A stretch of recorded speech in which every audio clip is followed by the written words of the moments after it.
وسلم قال الله تعالى: كل عمل ابن آدم له إلا الصوم فإنه لي وأنا أجزي به، والصيام جنة، وإذا كان يوم صوم أحدكم فلا يرفث ولا يسخب، فإن سابه أحد أو قاتله فليقل إني امرؤ صائم، والذي نفس محمد بيده لخلوف فم الصائم أطيب عند الله من ريح المسك، للصائم فرحتان يفرحهما، إذا أفطر فرح، وإذا لقي ربه فرح بصومه. Ndugu zangu katika imani, tukiendelea na bishara zilizopo ndani ya huu mwezi mtukufu wa Ramadhani, bishara kwa waumini zenye kutoka kwa Allah subhanahu wa ta'ala na mtume wake Muhammad sallallahu alayhi wasallam. Bishara hizi na hizi fadhail tumewekewa katika dini yetu ili kukuza imani zetu, ili tuipatie mwezi mtukufu wa Ramadhani, ndugu zangu katika imani, haki yake namna inavyostahiki. Aya ya kwanza niliyosoma, Allah subhanahu wa ta'ala anataja misingi miwili muhimu kwa mwanadamu. Msingi wa kwanza ni kufaradhishwa kwa ibada hii ya saumu, na msingi wa pili ni hikma na malengo ya sisi kuletea ibada hii ya saumu. Allah subhanahu wa ta'ala ameanza na hii aya kwa kusema: ya ayyuhalladhina amanu, enyi mlioamini. Allah subhanahu wa ta'ala anatumia uslubu wa kumtukuza huyu mwanadamu, wa kumwinua daraja. Asema ya ayyuhalladhina amanu. Hii inaitwa nidau sharaf, ni mwito wa kutukuzwa huyu mwanadamu kabla hajaamrishwa au kabla hajakatazwa na Allah subhanahu wa ta'ala na jambo. Hii nidau sharaf imekuja kwako wewe ayuha almu'min. Sikiza ni mwito gani anakuitia Allah subhanahu wa ta'ala. Anasema kutiba alaykumus siyam, ay furida alaykumus siyam, mumefaradhishiwa kwenu nyinyi ibada hii ya saum ambayo ndiyo mwezi huu mtukufu wa Ramadhani. Kama kutiba ala alladhina min qablikum, kama walivyofaradhishiwa umma zilizopita. Mwenyezi Mungu asema kama kutiba, ametumia harfu ya kaf. Hii kaf inaitwa kafu at-tashbih au kafu at-tamthil. Hii kafu inaonyesha kufanana kwa ibada ya saumu yetu sisi na umma zilizopita. Bimaana umma iliyopita walifaradhishiwa kufunga, lakini walifaradhishiwa kwa sifa ya shibhu, sifa ya kufanana as-sawm, lakini si kufanana kote. Kuna tofauti baina ya shibh wal mithl. Hapa inayokusudiwa ni shibh, kufanana kwa ibada ya saum, lakini si kote. Walikuwa hawafungi kama tunavyofunga sisi mwezi kamili kutoka wakati fulani mpaka wakati fulani. Kisha Allah subhanahu wa ta'ala anasema la'allakum tattaqun. Hikma yote ya kuleta ibada hii ya saum ndani ya mwezi mtukufu wa Ramadhani, siku 29 au 30, malengo ni moja: la'allakum tattaqun, ili muwe ni wachaji Mungu. Ufahamu wa upana zaidi ni kwamba kupitia ibada hii ya saum upatikane nyinyi kuwa ni wachaji Mungu zaidi. Kila siku yako unapofunga, level yako na daraja yako ya uchaji Mungu izidi mbele ya Allah subhanahu wa ta'ala. Ramadhani ya kwanza mpaka Ramadhani ya 29 level yako ya uchaji Mungu mbele ya Allah subhanahu wa ta'ala isiwe ni sawa. Kila siku inapoenda ndani ya Ramadhani na wewe uzidi kupanda juu katika uchaji Mungu. Hii ndiyo maana la'allakum tattaqun. Si kwamba Ramadhani inaingia mpaka inaisha wewe uko mtu sema. Hakuna tofauti ya uchaji Mungu. Allah subhanahu wa ta'ala vile vile aliposema la'allakum tattaqun, hii taqwa na uchaji Mungu ziko na asbabu nyingi zinazomjalia mwanadamu kuongeza uchaji Mungu wake kupitia ibadat, kupitia yale mambo anayopenda Allah subhanahu wa ta'ala ndani ya Ramadhani kwa wingi au kwa kadri unavyofanya unafikia hii la'allakum tattaqun, unazidi kupanda juu katika uchaji Mungu. Katika siku 29 au 30 za Ramadhani mwanadamu anakuwa na hamu ya kuwa mchaji Mungu zaidi, lakini kuna baadhi ya mambo ndugu zangu katika imani inamzuia Muislamu hii la'allakum tattaqun taqwa yake isiongezeke namna anavyojitamania yeye, namna anavyotamani Ramadhani ikiingia. Kwani Ramadhani baada ya kuingia mubashara tunakuwa na hamu nyingi, tunataka kufanya ibada kwa wingi, tunataka kuzidi katika takwa, lakini kuna baadhi za asbab zenye kuwazuia waumini wasifikie uhakika wa takwa namna anavyotaka Allah subhanahu wa ta'ala. Nitaishiria sababu moja ambayo inawazuia wengi ndugu zangu katika imani wasifikie katika takwa namna inavyotakikana, na jambo hili huenda labda baadhi yetu tukashangaa nalo. Katika asbabu inayozuia wengi katika Waislamu wasifikie katika takwa namna inavyotakikana ndani ya Ramadhani huwa ashba'u wa kathratu al-akli, ni Muislamu kujaza tumbo lake na kukithirisha kula. Naam, ni katika sababu ya kuzuia hii takwa na hii malengo aliyoweka Allah subhanahu wa ta'ala usiweze kumfikia namna inavyotakikana. Usikizeni baadhi ya maneno ya wema waliopita walioelewa kwamba mwanadamu kujaza tumbo au kula zaidi ya kadri ya haja na kula kwa wingi inakuwa ni sababu yake wewe kutosimama kwenye ibada vizuri, kutoongeza level yake katika uchaji Mungu. Luqman al-Hakim mmoja katika masiku anamhusia mtoto wake, anamwambia ya bunay, ewe mtoto wangu, idha mtalaat al-maida, tumbo ikijaa chakula, namat al-fikra, inadhoofika kufikiria. Hata kwa mwanadamu anakuwa ni mzito wa kufikiria. Kisha akasema wa khasirat al-hikma, na inapotea vile vile hikma kwa huyo ambaye yukthiru min al-akl, anakula bila mipangilio, anapoteza hata hikma kwenye mazungumzo yake kupitia kuweka hali fulani tumbo yake katika kula, inakuwa ni ngumu hata kuwa na hikma ya kuzungumza maneno ya sawa kwa njia ya sawa kwa wakati wa sawa, ukifanya kitendo cha sawa wakati wa sawa kwa njia ya sawa, kwa sababu tu ya mwanadamu kujaza tumbo lake kwa ziada. Kisha asema waqa'adatil a'dha, na viungo vyake vile vile vinasimama, vinadhoofika, vinaingia uvivu.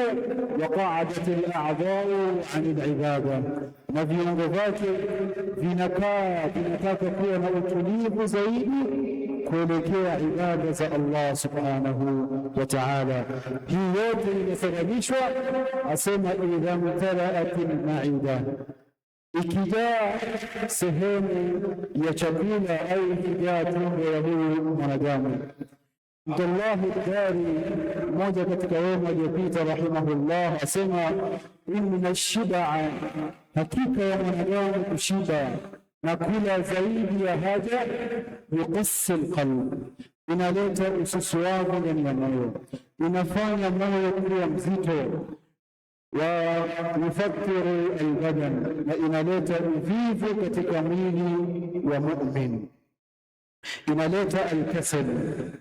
La'allakum tattaqun, ndiyo hadaf moja katika asbabu, ndugu zangu katika imani, inayoweza kuwa ni sababu ya wewe usifikie katika hii takwa, ni pindi unapokula ikiwa hauna sifa ya kuchunga ulevi wako. Kula kwa kadri ya haja. Al-Imam Shafi'i rahimahullah asema ash-shab'u yuthqilu al-badan, mwanadamu kujaza tumbo lake na kushiba, yuthqilu al-badan, inafanya mwili wake kuwa ni mzito, wa yuzilu al-fitna, na inaondoa mwanadamu akili na sifa ya kufikiria kwa haraka. Kisha asema wayujlibu an-nawm, na vile vile inaleta usingizi.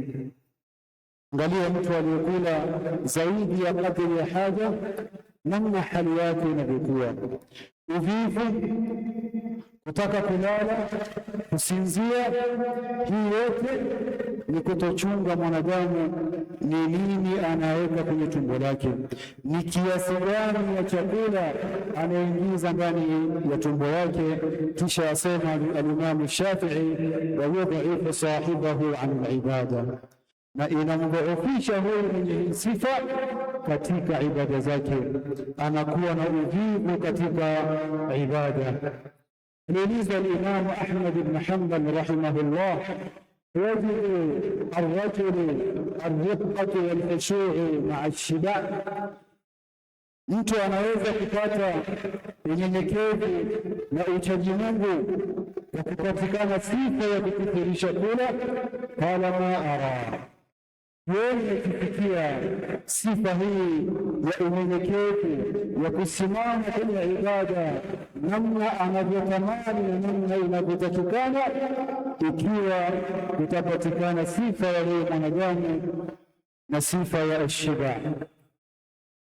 Tukimalizia nukta hii, ndugu zangu katika imani, Mtume sallallahu alaihi wasallam anatupatia mwelekeo mzuri kiasi gani mwanadamu anahitaji kula, kiasi gani mwanadamu baada ya kufungua saumu yake anahitaji kuweka chakula kwa tumbo yake ili iweze kumsaidia zaidi katika ibada, ili iweze kumsaidia katika uchaji Mungu wake.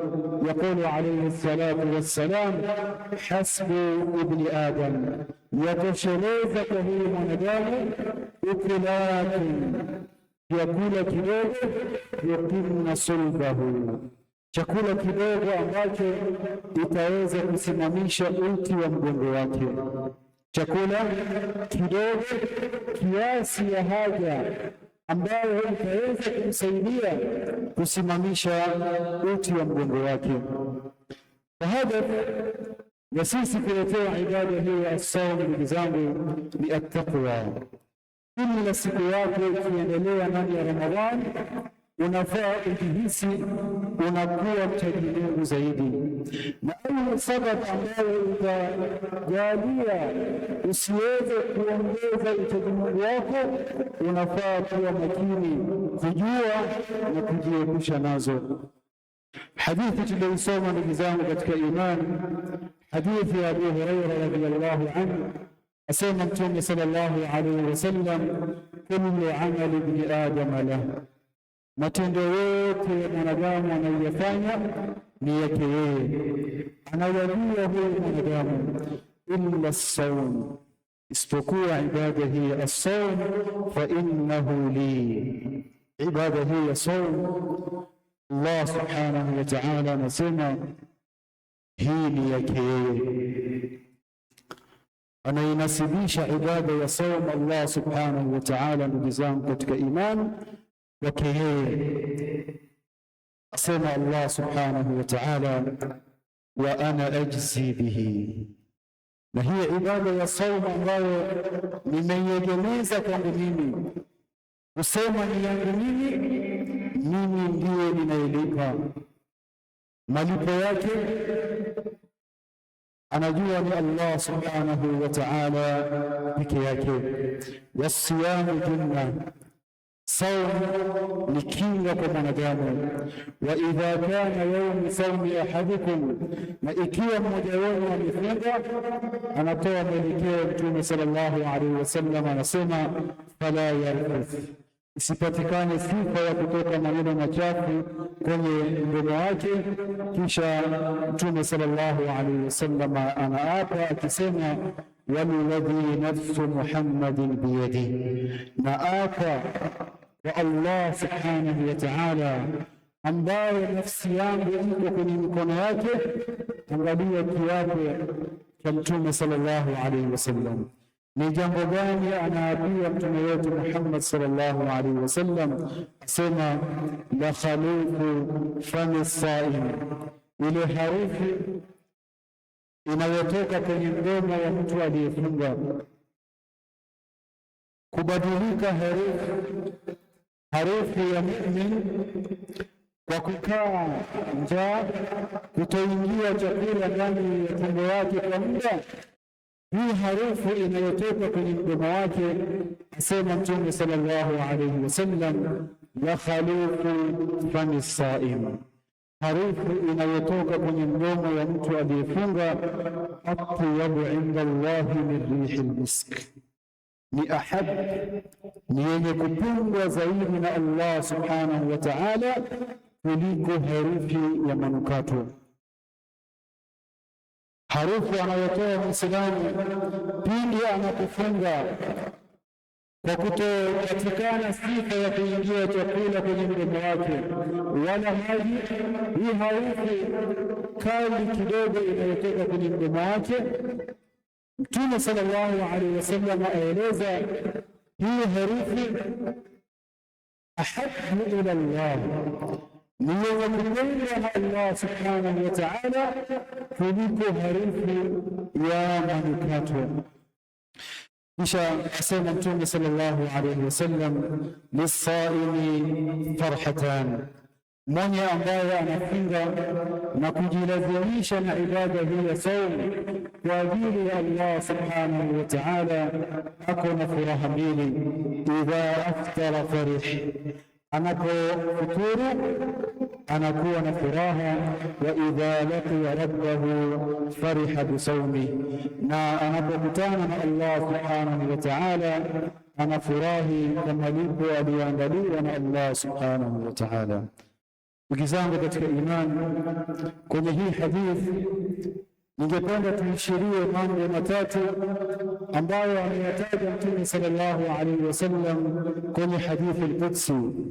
Sehemu ya kwanza ni pindi Mwenyezi Mungu subhanahu wa ta'ala aliposema, illa as-sawm fa innahu li wa ana ajzi bihi, isipokuwa ibada hii ya saum ni yangu mimi na mimi ndiye ninayolipa ibada hii ya saum. Au anna Allah subhanahu wa ta'ala yatawalla jazaahu binafsi, Mwenyezi Mungu subhanahu wa ta'ala, ndugu zangu katika imani, amechukua majukumu ya kumlipa mwenye ambaye anafunga yeye mwenyewe Allah subhanahu wa ta'ala. Waljazau idha udhifa ila alkarimi adhim, na malipo ikiegemezwa na kuelekezwa kwa Allah subhanahu wa ta'ala, hayo malipo yanakuwa ni makubwa. Almu'min ambaye anajizuia kwenye siku yake na njaa na kiu kwa ajili ya Allah subhanahu wa ta'ala, Mwenyezi Mungu subhanahu wa ta'ala anakuambia hii hali ambayo umejiweka kwa kuinyima nafsi yako katika mambo unayotamani, mimi ndiyo nitakulipa. Sehemu ya pili kwenye hadithi ni pindi Mtume sallallahu alaihi wasallam aliposema la khalufu fami saimi atyabu inda Allahi min rihi lmisk, kubadilika herufi kwa mu'min ya mdomo wake kwa ajili ya kujilazimisha na ibada hii ya saum. Hii hali ya mwanadamu anayejiweka Allah subhanahu wa ta'ala yuhibbu hadha al-athar, anapenda ndugu yangu katika imani hii athar ambayo inapatikana kwako wewe. Anaipenda sana athari hii kwa mtu aliyefunga na akazuia tumbo lake kutoingia kitu mpaka ikawa sababu ya kutoa harufu ambayo sio kawaida. Hii hali Allah subhanahu wa ta'ala, hii athar inayoonekana kwa mu'min, Allah subhanahu wa ta'ala anaipenda kwako wewe ayuha almu'min. Na jambo ya tatu na ya mwisho ni pili Mtume sallallahu alaihi wasallam aliposema lisaimi farhatan, mwenye ambaye amefunga ako na furaha mbili. Furaha ya kwanza ni farhatun inda fitri, ni furaha anayopata wakati anafungua saumu yake. Farahun bitaati wal ni'ma, anakuwa na furaha ya kwamba amemtii Allah subhanahu wa ta'ala, na kwamba Mwenyezi Mungu subhanahu wa ta'ala amemwezesha kuweza kumaliza funga yake kwenye hiyo siku. Wakati unaweka tendo kwenye mdomo wako, ile furaha unayohisi ndiyo anayokusudia Allah subhanahu wa ta'ala. Furaha mbili aliyopewa mtu aliyefunga ni pindi unapoweka chakula na tende au maji ndani ya mdomo. Allah subhanahu wa ta'ala, hii furaha ni yeye ndiye amekuwekea ndani ya moyo wako, furaha ya kukutangulizia kwenye hii dunia ya kwanza. Furaha ya pili ya farhatun inda liqa'i rabbi, furaha ya pili utakayoipata ndugu zangu ni furaha ya pindi tutakapokutana na Allah subhanahu wa ta'ala, kwa kuona ukubwa ya malipo aliyotutarashia Allah subhanahu wa ta'ala. Ibada hii ya saum, Mtume sallallahu alaihi wasallam kutoka kwenye hadithi al-Qudsi niliyosoma, Mwenyezi Mungu anasema wa ana ajzi bihi, mimi ndiye ninayelipa ibada hii ya saum. Allah subhanahu wa ta'ala hakufafanua ni malipo gani, ameiweka hii malipo ili ufurahie pindi utakapokutana na yeye. Lisaimi farhatan, farhatun inda fitri wa farhatun inda liqa'i rabbih. Tukimalizia ndugu zangu, hadithi ya Abu Hurairah radhiyallahu anhu vile vile ikitoa bishara ya mtu aliyefunga na malipo aliyomtayarishia Allah subhanahu wa ta'ala.